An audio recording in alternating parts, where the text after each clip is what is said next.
Let's talk about some creative ways that you can say the word said. So why is this important? Well, first, it allows you to be more descriptive. It's also going to keep the reader's attention because these words are just more engaging. They're more captivating.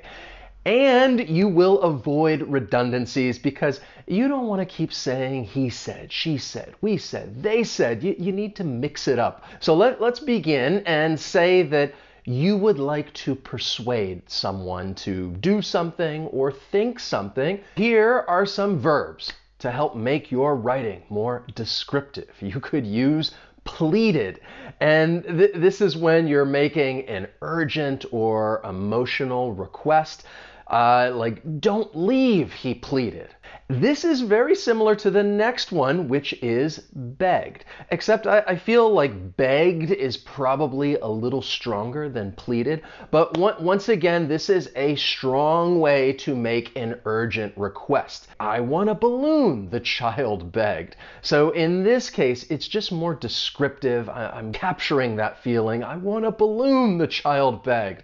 This is something that, well, yeah, my child told me last week. You can also use entreated, which means to try hard to persuade someone to do something. Now, this verb, it's probably not as common as these others. However, it's still very useful because it's specific. And if I want to capture a direct quote, I could say, if you help me with the presentation, then I'll work your weekend shift for you, he entreated. And then we have the verb implored. This means to ask someone to do something or not to do something in a very sincere and emotional way. Think about this situation. Say that a woman gets pulled over by the police for speeding and she's getting ready to get a ticket. So she says, "Please don't give me a speeding ticket," she implored. So she's imploring the police officer not to give her a ticket and doing this in a sincere way. And of course, I had to include the picture of that dog because I think this is a good association with these verbs because dogs may plead for things or beg for things or implore their owners to do something. And to continue using these verbs like that last one, I implore you to subscribe to the channel, turn on notifications. That way I can become your teacher. My name is Wes. The channel is Interactive English. It's all about trying to help you reach your fluency goals. And in this case, I really want to help you build your vocabulary, not only to help your speaking fluency if you're telling a story, but really help you improve your writing. Because if you're writing a story, you're probably going to use many different reporting verbs. You will use the verb said, but you can also use a lot of these other verbs to be more descriptive. And if you would like a copy of the lesson notes, check out the link down in the description. So let's continue with some more verbs. If you'd like to persuade someone, you could use beseeched, which means to ask for something in a way that shows you need it very much. I need this raise, he beseeched his boss. Now, this is not the most common verb in the world, but once again, it helps you get that variety. Same with the next verb, cajoled. This means to persuade someone to do something that they might not want to do, and you're persuading them by just talking pleasantly and nicely, like, "Please, pretty please, say yes," she cajoled.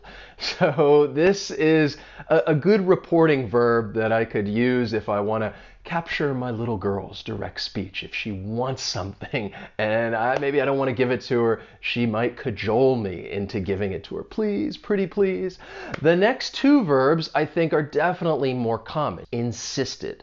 This means to say something firmly, especially when others either disagree or just oppose what you're saying. "I want to see my client," the lawyer insisted.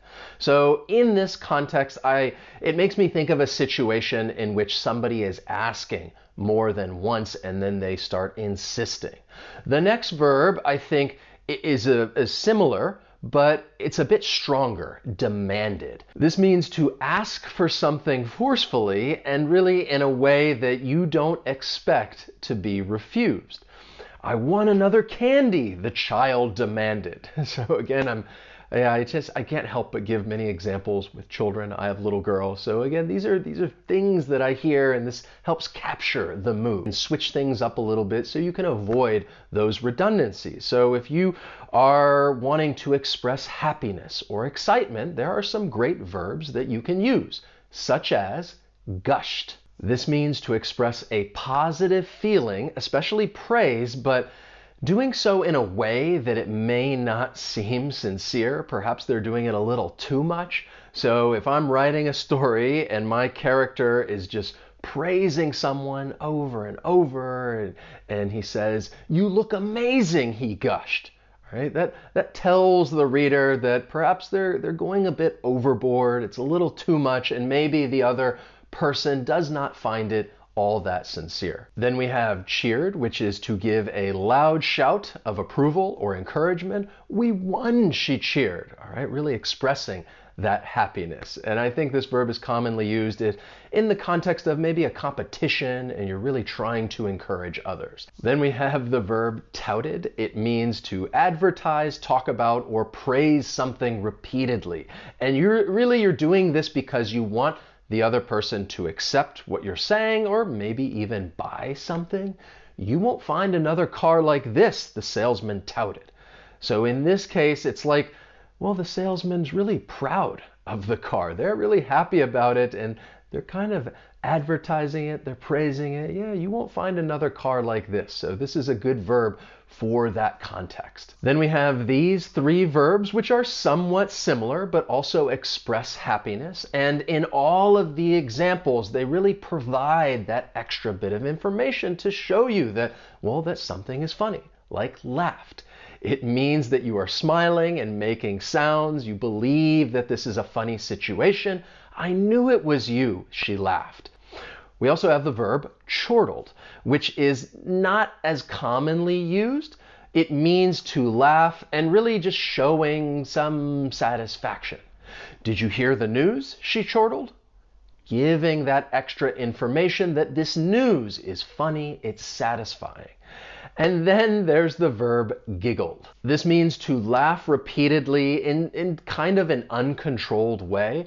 I think it's perhaps not as strong as saying laugh, but again, this is something we all do, giggle. We all giggle from time to time. "Where did you get that hat?" he giggled. I'm telling you that this hat, maybe it looks a little funny, which is why he giggled. Here are some more verbs. Proclaimed. This means to announce something officially, especially something that is positive. "This is the start of a new beginning," he proclaimed. Another verb, announced, which means to make something known or to tell people something officially. "We got engaged," she announced. All right, really happy news. There's also the verb declared, and this means to announce something clearly, firmly, officially, publicly. I could say, "We made it to the finals," the coach declared.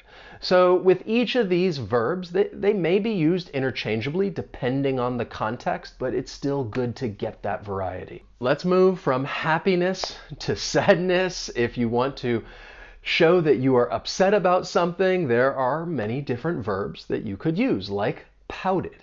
This is when you want to show that you are annoyed and you're pushing your lips together and really pushing out your lower lip, like, and you're just unhappy about something. "I want some ice cream," the child pouted. You can also use the verb complained, which is very common. It just means that you're saying that something is wrong or just not satisfactory. "We don't want to work over the weekend," the employees complained. All right, it's not a good situation. I would complain about it as well. If you want to emphasize that sadness, you could use a verb like sobbed. It means to cry noisily and you're really taking these deep breaths. So think about this situation. If someone says, "I worked so hard on this project and now it has been destroyed in a matter of seconds," she sobbed. You could also use cried, which means you are, well, producing tears and expressing that strong emotion. "She told me it was over," he cried, and really conveying that sadness. Let's keep it going with some more sad verbs. Keep building your writing vocabulary with verbs like lamented. And this means that you are expressing sadness and really just feeling sorry about something. And I think that's a key part of it, just feeling sorry, maybe a little bit of regret. I should never have accepted the offer, he lamented. You could also use the verb sneered when talking about someone or something in an unkind way that shows no respect. Is that the best you can do? She sneered. So it's not a good thing to sneer at someone, but it does. It really captures that emotion. Whined is making that long, high, sad sound. I'm sure you can think of someone from your life who has whined before. My ice cream melted, the boy whined. You're really sad and upset about this. And then there's the verb bemoaned. This means to complain or express sadness about something. Great verb to use from time to time. Our department has to lay some people off, the manager bemoaned. All right, the manager's not happy about this situation, bemoaning this situation. Now let's raise the noise level and talk about, well, if somebody's being loud, you could use verbs such as shouted. This means to speak in a loud voice, especially when you're in a situation that, well, it's very noisy around you and you want others to hear, so you have to shout. We won, they shouted.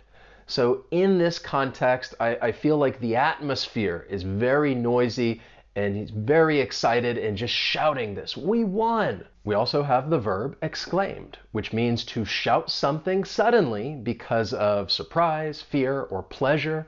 That's not fair, she exclaimed. In this situation makes me think, well, perhaps she's a little surprised. That's not fair. And then there's bellowed, which is to shout in a loud voice. Who's there? He bellowed.